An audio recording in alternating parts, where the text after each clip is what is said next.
सुबह सवेरे ये 5 काम हरगिज ना करें, वरना दिल का दौरा और फालिज का खतरा बढ़ जाता है।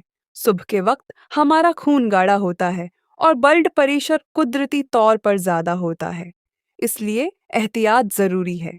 1, फौरन बस्तर से उछलकर खड़े ना हों। नींद से उठते ही जल्दी खड़ा होने से ब्लड प्रेशर एकदम गरिया बढ़ सकता है। क्या करें? पहले एक रूट लें, 1 मिनट बैठें, फिर आहिस्ता खड़े हों। 2, खाली पेट चाय, कॉफी और सिगरेट ना लें। खाली पेट कैफीन और नशा दिल की धड़कन तेज कर देता है। ब्लड प्रेशर के मरीजों के लिए बहुत खतरनाक है। क्या करें? पहले 1 गिलास सादा पानी पिएं।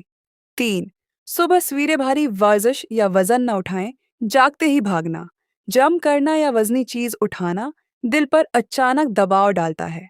हार्ट अटैक का रसक बढ़ जाता है। क्या करें? 30 मिनट बाद हल्की वॉक करें। 4, सुबह उठकर फौरन गुस्सा, बहस या टेंशन न लें। सुबह का तनाव हार्मोन दिल की नालियां तंग कर देता है, इसीलिए अक्सर हार्ट अटैक सुबह 6 से 10 बजे होते हैं। क्या करें?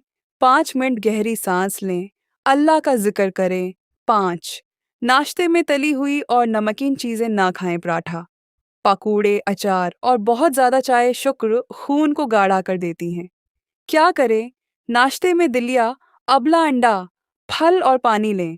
सुबह के 3 अच्छे काम। 1, उठते ही 2 गिलास पानी, खून पतला होता है। 2, हल्की चहलकदमी, 15 मिनट घर में। 3, दवा वक्त पर, ब्लड प्रेशर और शुगर की दवा नाश्ते के बाद।